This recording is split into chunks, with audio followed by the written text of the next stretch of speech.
বিজেপির পোস্টার লাগানো পার্টি অফিসের ভিতর থেকে যুবকের দেহ উদ্ধারের ঘটনায় চাঞ্চল্য। ঘটনায় গ্রেপ্তার হয়েছে এক যুবতী। মৃতের পরিবারের দাবি, জমি জায়গা সংক্রান্ত ঝামেলায় পরিকল্পিতভাবে জানে শেষ করে দেওয়া হয়েছে ওই যুবককে। পুলিশ সূত্রে জানা যায়, বিবাহ বহির্ভূত সম্পর্কে জড়িয়ে পড়েছিল ওই যুবক। ময়না তদন্তের পরেই মৃত্যুর প্রকৃত কারণ জানা যাবে বলে জানিয়েছে পুলিশ। বিজেপির দাবি, ওটা কোনো বিজেপির পার্টি অফিস নয়, ওখানে যারা থাকে তারা তৃণমূলের কর্মী। মৃত যুবকের নাম শফিক শেখ। স্থানীয় সূত্রে জানা গিয়েছে, শফিক এলাকায় তৃণমূলের কর্মী বলেই পরিচিত, তবে এখন তিনি বিজেপির সঙ্গে যুক্ত ছিলেন বলে দাবি পরিবারের। এদিন বিজেপির পোস্টার লাগানো একটি অফিসের ভিতর থেকে পুলিশ শফিকের দেহ উদ্ধার করলে এলাকায় উত্তেজনা ছড়ায়। শফিকের বাবা এই ঘটনায় বর্ধমান থানায় জানে শেষ করার অভিযোগ দায়ের করেছেন। চাঞ্চল্যকর এই ঘটনাটি পূর্ব বর্ধমানের নেরোদিঘি এলাকার। একবার দেখুন কিরকমভাবে এই শফিকের মৃত্যুতে ওই এলাকায় উত্তেজনা ছড়িয়ে পড়েছে। নেরোদিঘি, পূর্ব বর্ধমানে।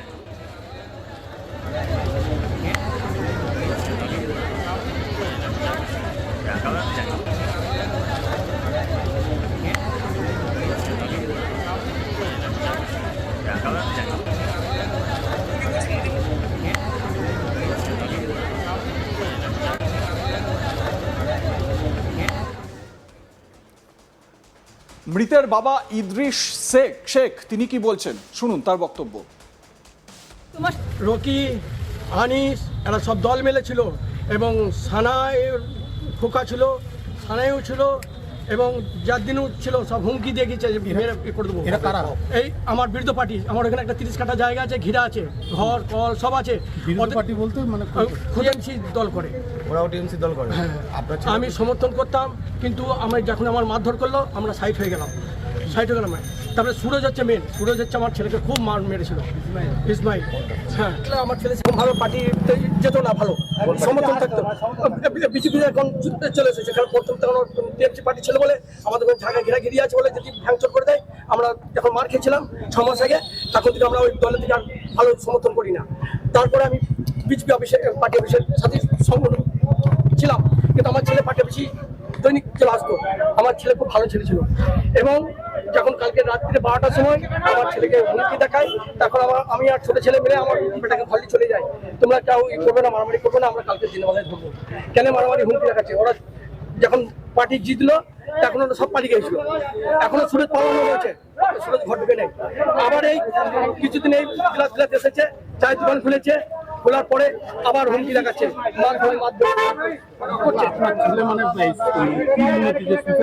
না আমার ছেলেকে মনে হচ্ছে মেরে টাঙিয়ে দিয়েছে। আমার এই যে যাদের নাম বললাম এই করে সব মেরে টাঙিয়ে দিয়েছে। আমার ছেলে এরকম হেঁটে গুঁজে ছিল, একদম এরকম দড়িটা রয়েছে, একদম হেঁটে গুঁজে রয়েছে।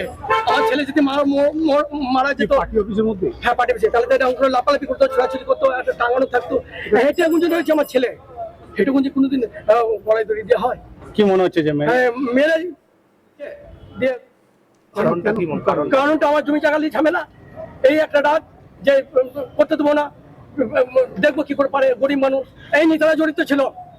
সুরজ ছিল, মানুষও ছিল। মানুষ আমাকে হুমকি দেখায়, যখন ফোন করে আসে পুলিশ আছে, তখন বলে পুলিশকে বলছে ধরবে না। যখন ওদের ঘরে পুলিশ আছে, আমি তখন ওই অফিসারকে বললাম, আপনি কেন ধরলেন না? কেন? বলছে আমার প্রত্যেক নির্দেশ আছে। আমি নির্দেশ কিছু নাই, আপনি টাকা পেয়ে গেছেন, ধরলেন না।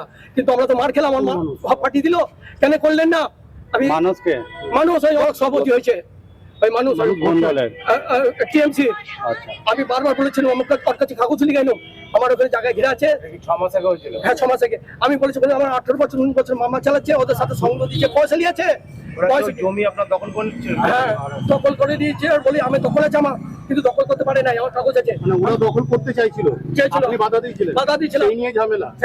আর আপনার কি মনে হচ্ছে যে ওই শত্রুতার জেরে আপনার ছেলেকে মেরে দিয়েছে? হ্যাঁ, আমার ছেলেকে আপনারা যে অভিযোগ করলেন? আমি অভিযোগ করবো স্যার, এখন যাবো থানায় যাবো, অভিযোগ করবো, বলে গেল আমি অভিযোগ করবো। আপনি এখন বিজেপি করেন? হ্যাঁ আমি বিজেপি করি।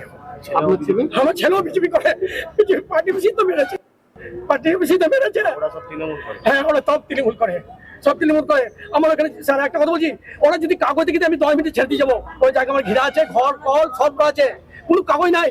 আমি কালকে বড় কাছে ওখানে গেছিলাম যে আমি অভিযোগ করবো, আর বিধায়ক খুব ভালো। কালকে রাত্রে 1টার সময়, ওই যে আমাদের বিজেপি ক্ষমা দিয়েছে, মারবি, আমরা দল মিলে তোকে মারবো, কিছু করতে পারবো না। বিজেপির মণ্ডল সভাপতি তথা বর্ধমান উত্তরের বিজেপি প্রার্থী সঞ্জয় দাস তিনি কি বলেছেন এই প্রসঙ্গে, শুনুন তার বক্তব্য। যে কোনো মৃত্যুই খুব দুঃখজনক, বেদনাজনক। নিরুদ্যোগী এলাকায় বিজেপির পার্টি অফিস ছিল বলে আমার জানা নেই। ওই এলাকায় বিজেপির কোনো কার্যকর্তা ছিল বলেও আমার জানা নেই। আমি নির্বাচনের সময় ওই এলাকায় প্রচারই ঢুকতে পারিনি। আর ওই এলাকায় বিজেপি 4-5টা ভোট পেয়েছে, সেই এলাকায় আমাদের কোনো কার্যকর্তা আছে বলে আমার মনে নেই। যদি এরকম কোনো ঘটনা ঘটে থাকে, প্রশাসন আইনের পথে চলবে, প্রশাসন ব্যবস্থা নেবে এবং যারাই বা এই ঘটনা ঘটিয়েছে, যারা জড়িত আছে, পুলিশ তাদেরকে তদন্ত সাপেক্ষে তাদের গ্রেপ্তার করবে। দেখা গেল যে যে ঘরটা থেকে উঠে হয়েছে সেটা রীতিমতো মানে বিজেপি পতাকা লাগানো রয়েছে এবং বিজেপি পদ্ম ফুল আঁকা রয়েছে। আর অভিযোগ যে ওই পার্টি অফিস আগে তৃণমূলের ছিল, বর্তমানে সেটা বিজেপি পার্টি অফিস হয়েছে। দেখুন, 4 তারিখের পরে সবাই বিজেপি হয়ে গেছে। 4 তারিখের পরে যারা আবির মেখে মনে করছে যে বিজেপি এবং পার্টি অফিস দখল করে যে বিজেপি হওয়া যায়, সেটা সম্ভব না। আমাদের রাজ্য সভাপতি বলে দিয়েছে কাউরি পার্টি অফিস দখল কেউ করবেন না। যদি কেউ করে থাকে সেটা আপনার দল থেকে তাকে বহিষ্কার করার ব্যবস্থাও করেছে অনেক জায়গাতে। আর নিরুদ্যোগী এলাকায় আমাদের পার্টি অফিস আছে বলে আমার এখনও জানা নেই। আর আমাদের যে বিধানসভাতে যে নির্বাচন কার্যালয় হয়েছিল নারীমোড়ে, সেই একটি পার্টি অফিস ছিল। আদার্স কোথাও পার্টি অফিস এখনও পর্যন্ত আমরা স্বীকৃতি দিইনি। আর ওই এলাকায় বিজেপির কার্যকর্তা আছে বলে আমার ধারণা নেই। আমার কাছে কোনো রকম লিস্টও নেই যে ওই এলাকায় বিজেপির কার্যকর্তা কেউ আছে। যে ছেলেটির দেহ উদ্ধার হয়েছে, বলা হচ্ছে যে তার পরিবার দাবি করছে যে তারা কিন্তু বিজেপি সাপোর্টার। তো 4 তারিখের পর সবাই বিজেপি হয়ে গেছে। এবার ওই যে যিনি মৃত ব্যক্তি যিনি হয়েছেন, তিনি বিজেপি করেছে বলে আমার ধারণা নাই। হতে পারে বিজেপির সমর্থক হতে পারে, কিন্তু আমার ঠিক জানা নাই। তো শোনার পরেই আমি আইসি সাহেবকে ফোন করেছিলাম যাতে বিষয়টা আপনারা গুরুত্বপূর্ণভাবে দেখুন। এবার ওই এলাকায় যতগুলো সিসি ক্যামেরা আছে, সেই সিসি ক্যামেরা যেন তদন্ত হয়। যেই দোষী হোক, সে বিজেপি হোক, তৃণমূল হোক, সিপিএম হোক, তাকে যেন গ্রেপ্তার করা হয় এবং তার দৃষ্টান্তমূলক শাস্তি। এদিকে এই ঘটনায় পুলিশ গ্রেপ্তার করেছে এলাকারই এক যুবতীকে। পুলিশের দাবি বিবাহ বহির্ভূত সম্পর্কে জড়িত ছিল শফিক। এদিন ওই অফিস ঘরটিতে এসি থাকায় সেখানেই সে শুতে গিয়েছিল। কোনো কারণে তার প্রেমিকার সঙ্গে মনোমালিন্য হয় এবং তারপরেই সে নিজেকে জানে শেষ করে দেওয়ার সিদ্ধান্ত নেয় বলে মনে করা হচ্ছে প্রাথমিকভাবে। গ্রেপ্তার হওয়া যুবতীও জানায় তাকে বারবারই শফিক ফোন করে ডাকতো, তার সঙ্গে কথা বলতে জোর করত, না হলে জানে শেষ করে ফেলার হুমকি দিত। তৃণমূলের প্রভাব খাটিয়ে তার সঙ্গে সম্পর্ক রাখতে বাধ্য করত। এদিনও তাকে বারবার ফোন করছিল এবং SMS করছিল। তবে কী কারণে তার মৃত্যু হয়েছে সেটা সে জানে না। ধৃত ওই যুবতীর কি বক্তব্য শুনুন। দিদি, আপনার সঙ্গে কি সম্পর্ক ছিল? তোমার সাথে কি সম্পর্ক ছিল? কে করতো? হ্যাঁ, কে করতো? মোবাইলটা নাও না। তোমাকে ধরলো কেন? তোমাকে ধরলো কেন? এক মিনিট, তোমাকে ধরলো কেন? দিদি আপনাকে কি জোর করা হতো? কে করতো? কে করতো? কে জোর করতো? আরে বেশ, দিদি, কে জোর করতো? আপনাদের মতামত জানান, দেখতে থাকুন আজ তাক বাংলা।